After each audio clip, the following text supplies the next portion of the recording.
ada kalimat kalau haid maka tidak boleh bersenang-senang antara pusar sampai lutut. Nah, gitu. Gitu. Saya waktu kecil dikenal sebagai kutu buku. Orang pada bilang saya itu profesor, apalagi batuknya nonong gitu. Pasti kelas 2, kelas 5 bacaannya berat-berat gitu. Apa nggak kehilangan masa bermain anak kecil itu bersama tetangga dengan warna-warni apa itu namanya, backgroundnya gitu.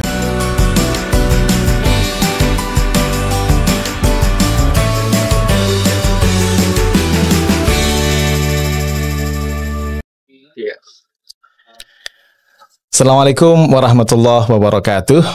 Waalaikumsalam warahmatullahi wabarakatuh. Kita jumpa lagi di Wonder Home Podcast, masih bersama saya dengan Syifa Amin. Dan pada kesempatan kali ini kita akan berbincang dengan seorang ustadz yang dalam ilmunya, dan karena kedalaman ilmunya itu diakui oleh banyak para asatidz juga. Ada yang menyebutnya sebagai gurunya para guru, Ustadzul Asatidz gitu. Bukan asal bukan Syahan-Syah Raja dari Raja.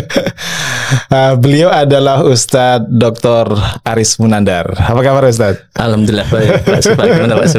Alhamdulillah sehat, baik, sehat. Terima kasih sudah berkunjung ke sini dan bersedia berbagi. Diberi kesempatan untuk bersuara di sini. Sama-sama. Kita akan ngobrolkan tentang secara umum lah ya. Kita ingin mengenal lebih dekat dengan Ustadz Aris Munandar tentang perjalanan intelektual, perjalanan dakwahnya gitu. Yang tadi disebut bahwa Ustadz Aris ini kan punya banyak murid, artinya dikenal sebagai pejuang dakwah gitu di Jogja, bahkan di Indonesia gitu. Dan dikenal sebagai Ustadz kalau dulu nggak sampai sekarang mungkin dengan manhaj salafnya. Tapi sebelum ngobrol tentang itu, saya ingin tahu sebenarnya perjalanan bagaimana sih background latar belakang Ustadz Aris Munandar ini. Kalau asli dari mana Ustadz? Asli Bapak Ibu orang Jogja, orang Kulon Progo. Bapak Ibu dari Kulon Progo ya. Tuh, iya. Nah, terus kemudian sekolah di Kulon Progo juga berarti? Iya, sekolahnya lahir di Lampung. Oh, justru lahir di Lampung ya. Lahir di Bandar Lampung, kemudian SD-nya di Lampung Tengah.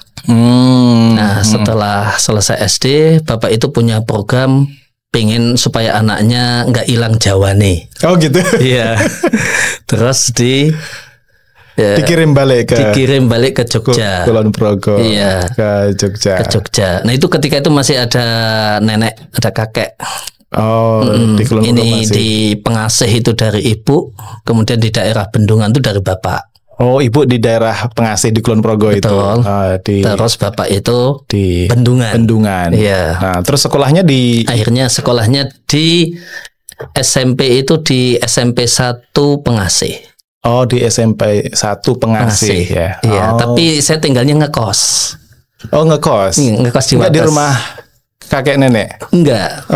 Bahasa formalnya tengah-tengah gitu. Oh, tengah-tengah itu ya. Jadi yang simbah dari ibu nggak iri, simbah dari bapak nggak iri. Udah di wates saja tengah-tengah gitu.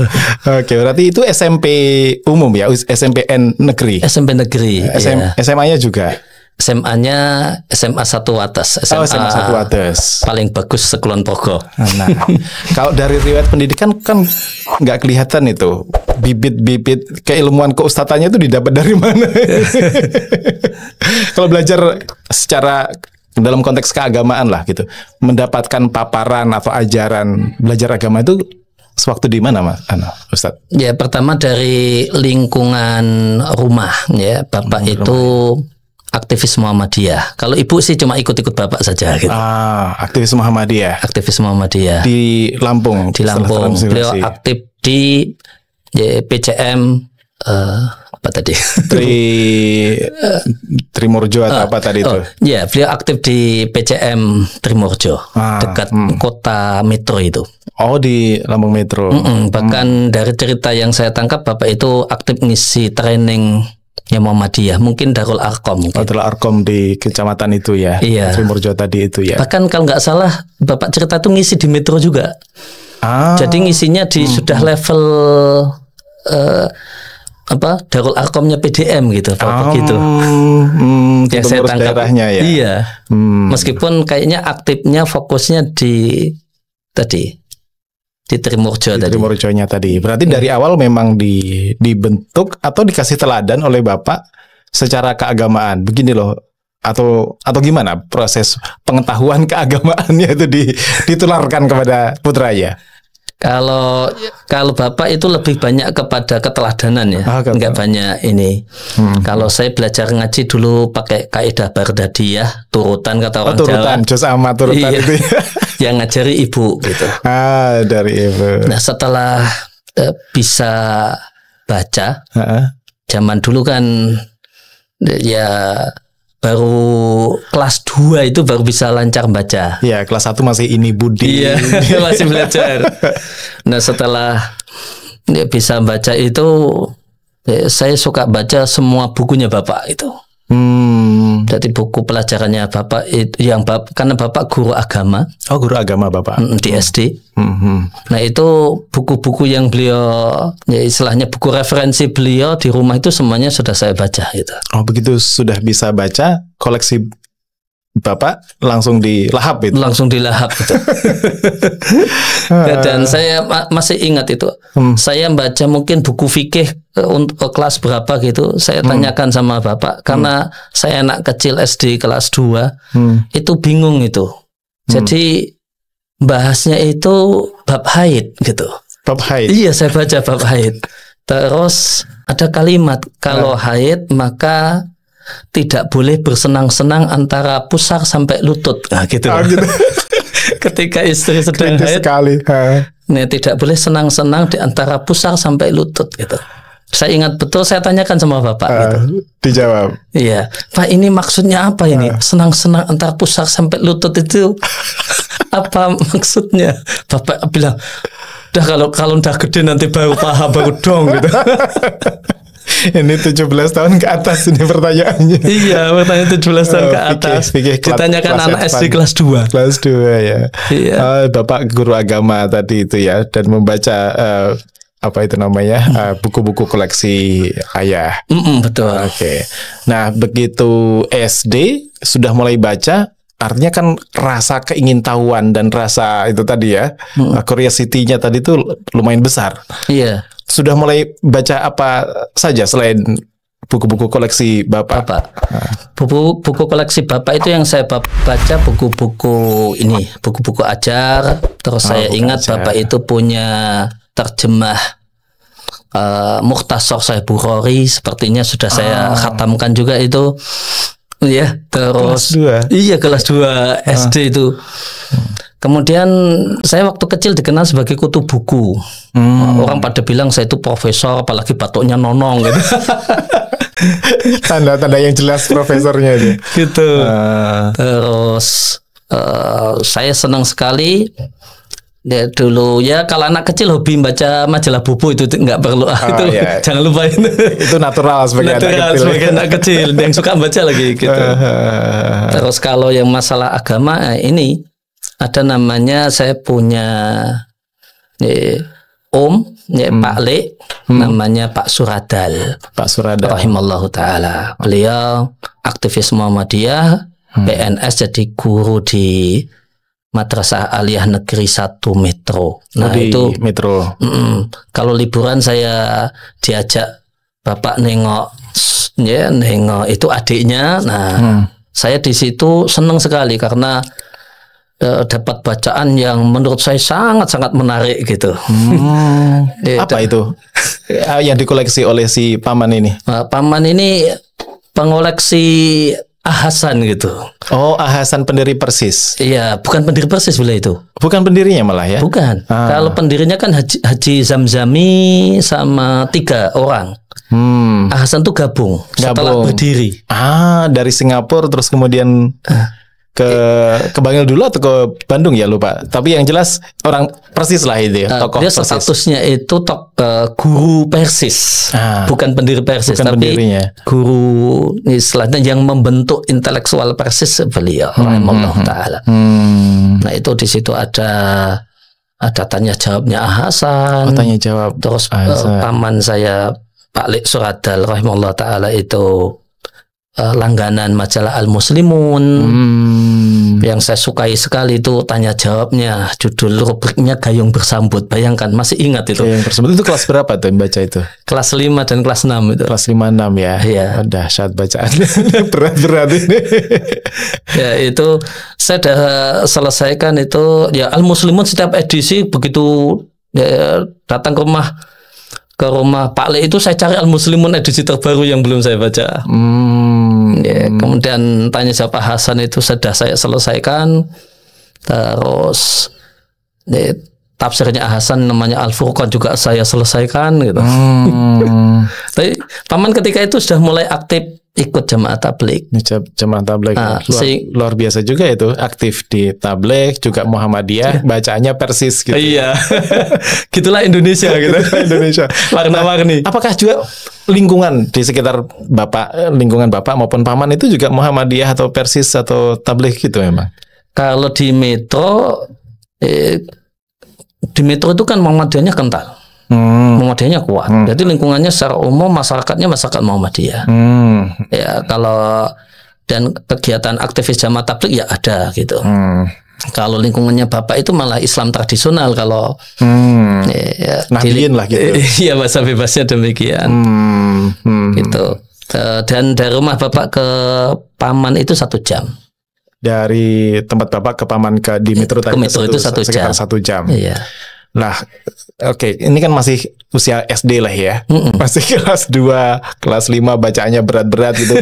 Apa nggak kehilangan masa bermain anak kecil itu bersama tetangga dengan warna-warni apa itu namanya backgroundnya gitu? Saya nggak suka main. Seingat saya itu disuruh dan dalam tanda kutip dipaksa ibu untuk main. Oh gitu, Bang. Iya. Sana, Riz. Dulan kono gitu. Kita disuruh main gitu. Akhirnya saya main karena nuruti pesan ibu gitu. Tapi itu nggak tahu ya siapa itu saya punya inspirasi tak jami gitu. Saya jami.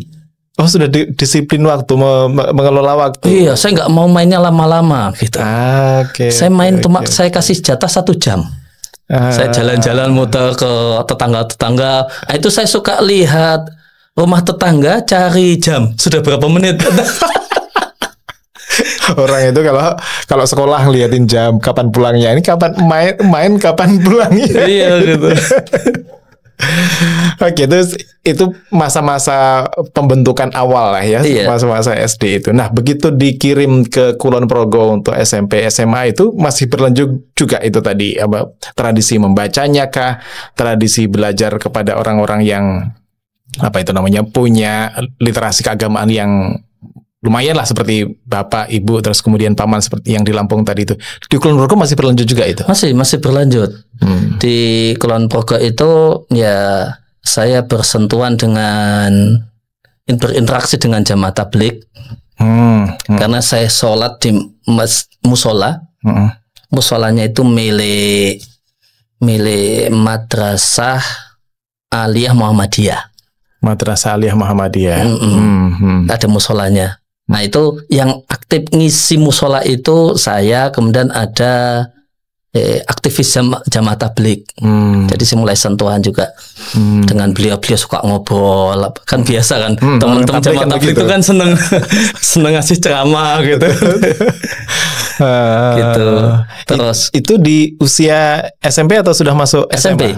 SMP. Sudah ngasih enggak? Mau itu juga? Bukan, saya diceramai sama tabligh ini tadi. Iya, gitu. Terus karena saya sebenarnya saya juga sudah punya ketertarikan untuk belajar bahasa Arab sejak SD. Nah, paparannya juga dari tadi Al Muslimun kah atau apa gitu? Al Muslimun. Kan ada rubrik dan nahwu gitu. Wah, ini saya tertantang itu. Ini bahasa Arab ini kok. Terus lihat orang itu, ya pokoknya tertantang lah, pingin tahu gimana bisa tahu arti Al-Quran ya tanpa perlu buka-buka buku terjemah gitu.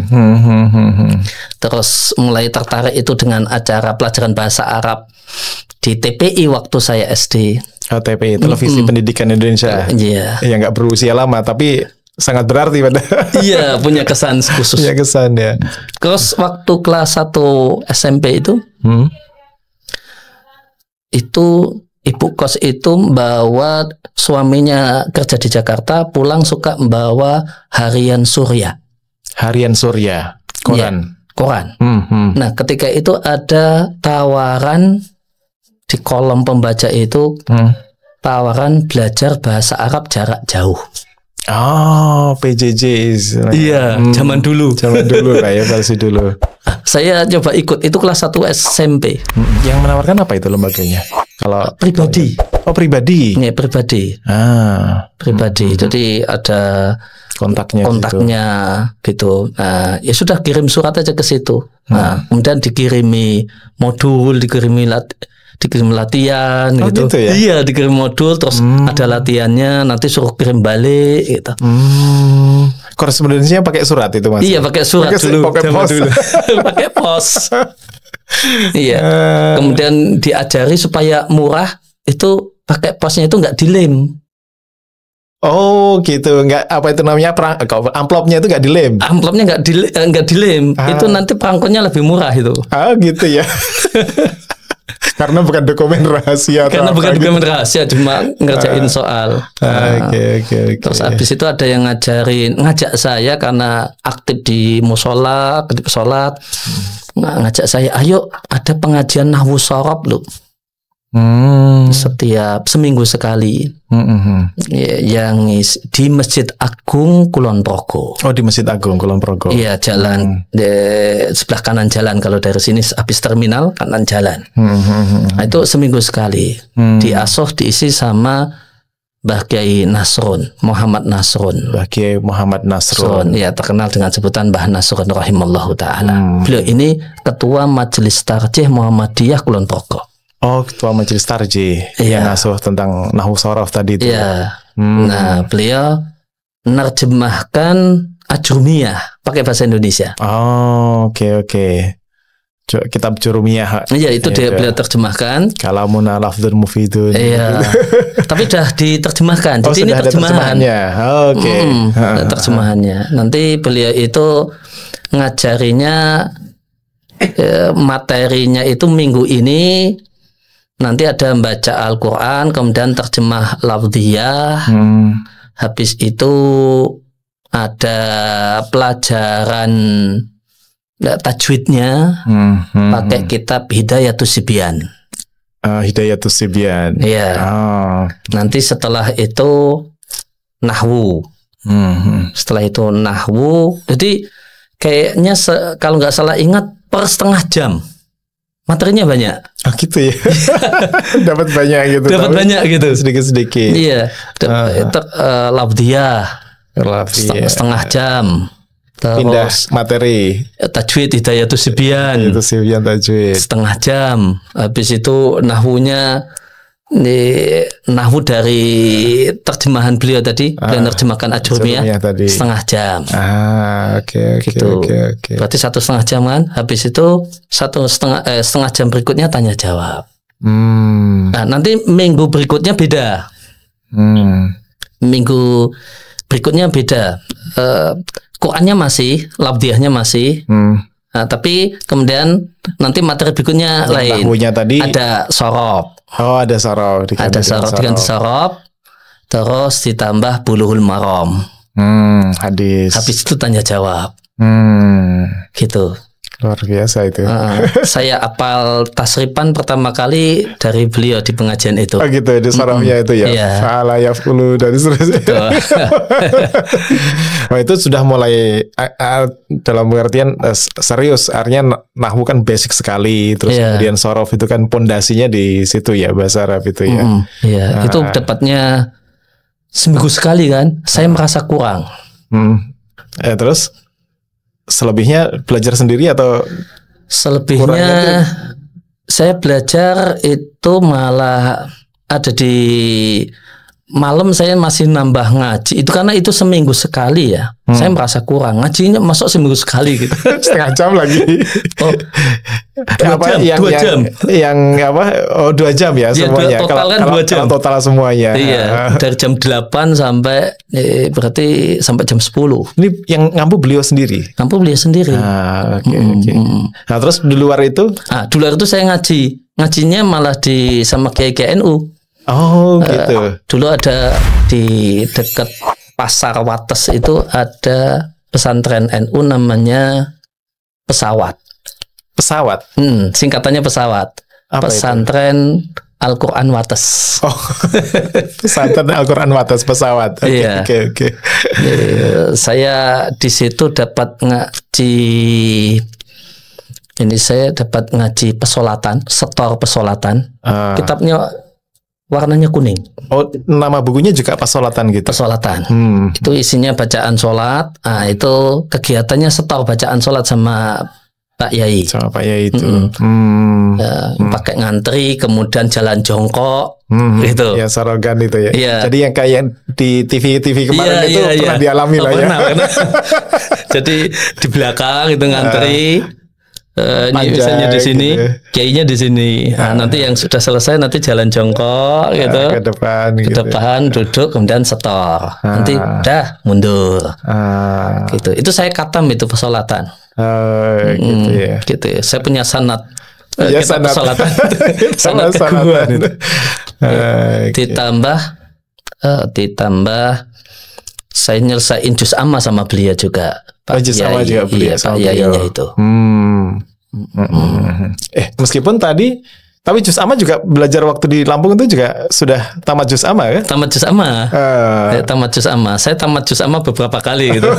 Gurunya banyak untuk kalau juz amma. Banyak jalur sanadnya ini mutawatir. Nah ini karena ngulang lagi beliau harus diulang. Semua yang nyantri harus ngulang. Ngulang dari juz amma. Jadi saya selesai pesolatan sama juz amma di pesawat itu. Pesawat itu tadi siapa kiainya? Pokoknya kiai basisnya adalah Nahdliyin juga gitu. Kalau tadi dari keluarga Krapia. Oh Krapia. Dari keluarga Krapia. Kalau dari linknya link Krapia. Sanatnya ke arah sana. Iya. Ya. Ada sanat Muhammadiyah, ada sanat Tablek, ada sanat macam-macam. Oke. Itu selama SMP sampai SMA di ngaji-ngaji itu. Nah, ini dulu saya lupa ya kenapa di pesawat itu kayaknya saya terpengaruh teman itu nggak lanjut, akhirnya saya berhenti sampai selesai juz amma itu saya nggak lanjut di sini. Terus tapi ganti Kiai NU yang lain, namanya ada Kiai Ghazali, beliau sudah meninggal rahimallahu taala. Kiai Ghazali. Iya, di Kiai Ghazali ini saya bilang kalau sudah juz amma di pesawat sama beliau cuma dites. Habis itu langsung naik level. Setelah juz amma itu naik levelnya ini setor Barzanji. Oh Barzanji. Iya. Oh belajar Barzanji juga. Saya setor Barzanji itu sama Kiai Ghazali rahimallahu taala. Gitu. Khatam itu saya. Belajar Barzanji. Kalau di situ Barzanjinya ada juga semacam apa itu namanya, entah perayaan atau rutinan lah gitu ya, rutinan ke rumah-rumah gitu. Rutinannya gitu. Beliau itu termasuk pengurus ini majelis zikir namanya Tambihul Ghafilin. Oh Tambihul. Dikrul Ghafilin, maaf. Dikrul Ghafilin. Itu di Jogja banyak itu. Oke. Itu Gusmi Kediri sana kalau nggak salah ininya apa itu namanya? Pusatnya. Saya malah nggak tahu gitu. Yang menyebarkan dengan nama Zikrul Qafilin itu gitu, semaan terus kemudian zikiran gitu. Nggak tahu saya malah. Gitu itu ya. Pengurusnya itu Kiai Ghazali itu. Kalau ada acara Zikrul Qafilin kami naik pickup. Terbuka gitu. Iya, naik pickup ke tempat acara Zikrul Qafilin. Oke. Itu saya berapa lama? Kayaknya ya cukup lama lah. Yang jelas Barzanji saya selesai sama beliau. Terus saya itu masih merasa kurang gitu ya.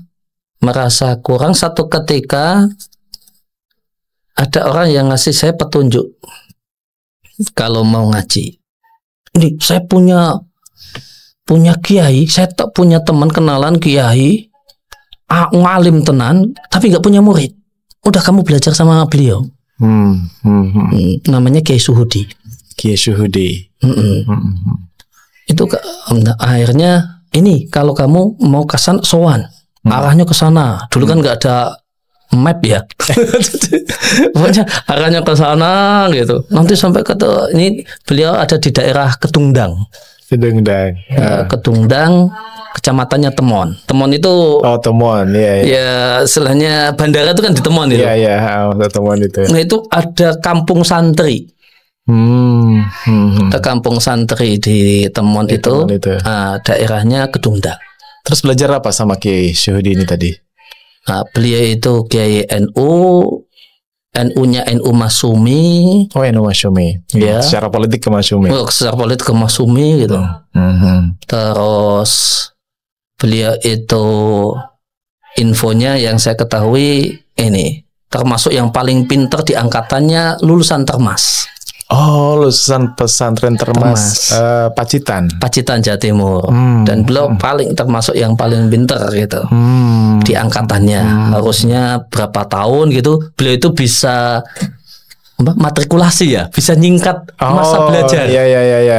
Apa namanya? Apa itu namanya? Matrikulasi ya, bisa loncat. Apa istilahnya? Pokoknya dipadatkan lah materinya sehingga bisa lulus dia. 6 tahun jadi 4 tahun atau berapa gitu. Itu Kiai Suhudi itu.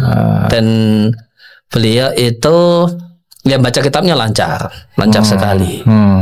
Dan beliau menceritakan kalau banyak teman-temannya yang satu angkatan itu ya nggak paham nahwu shorob gitu, sehingga nggak bisa baca kitab. Cuma mengandalkan ngaji kitab yang sudah dijenggoti. Kalau kitabnya hilang, ilmunya hilang, kata Kiai Suhudi itu. Nah, kalau kitabnya hilang yang dijenggoti dari mondok itu hilang ilmunya. Gitu. Tapi kalau orang tuh bisa baca kitab, bisa menguasai nahwu shorob, itu tidak masalah itu. Kitabnya di ngaji itu hilang tidak masalah. Gitu. Gitu. Itu di usia-usia jenengan SMA? Sudah SMA atau masih SMP itu? Itu saya mulai ngaji sama Kiai Suhudi itu SMP kelas 3. SMP kelas 3. Ini bahkan belum SMA. Belum. SMP kelas 3. Saya belajar sama beliau 3 tahun. Akselerasi istilahnya tadi. Akselerasi. Suhudi itu akselerasi di Termas itu. Gitu. Jadi bisa nyingkat masa belajarnya. Belajar. Nah, saya belajar sama Kiai Suhudi 3 tahun setiap sore selama tiap hari. Tiap hari? Tiap hari. Kecuali hari setiap sore kecuali hari Ahad. Kalau hari Ahad pagi. Dahsyat juga itu. Nah, artinya mendapatkan guru yang paten lah gitu. Betul. Lulusan Termas dengan kemampuan kemampuan akademiknya yang akselerasi tadi itu kan di antara angkatannya mesti lebih excel lah, lebih unggul lah gitu kira-kira. Dan ngerti politik juga, ikut Masyumi. Gitu. Itu saya sama beliau banyak ngaji, ya banyak yang diselesain. Ada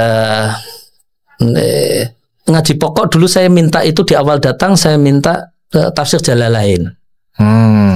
Kalau tafsir Jalalain itu kan 2 jilid aslinya, ada 2 bagian. Itu setelah selesai bagian yang pertama, beliau bikin acara khataman gitu, undang kiai-kiai kampung di daerah itu gitu. Acara makan-makan didoain. Gitu. Terus itu masih lanjut tapi belum sampai selesai beliau sudah meninggal. Saya sampai surat At-Tahrim terakhir itu, seingat saya. Ini yang ngaji sama beliau itu. Tapi materinya 2. Jadi kalau sore materinya 2. Jadi itu kan saya sholat asar di masjid dekat beliau. Itu Masjid Muhammadiyah. Dan kampung Ketundang itu kampung Muhammadiyah. Kampung Muhammadiyah. Iya.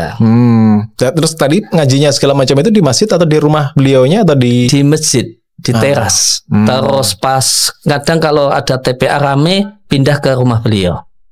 Kalau pas nggak ada hari TPA di teras masjid, karena masjid juga nganggur. Berapa orang yang ngaji? Cuma saya, privat. Sendiri? Iya. Wow, eksklusif itu. Ngaji privat, nggak bayar lagi. Wah, ini kalau kayak dunia persilatan itu benar-benar murid emas ini. Itu Kiai Jadi selama 3 tahun sama Kiai Syuhudi itu. Iya. Jadi kalau sore itu tafsir Jalalain kan dari jam 4 sampai 5:30. Habis selesai sholat asar ya, kurang lebih jam 4 lah atau 3:30 ya. 3:30 itu.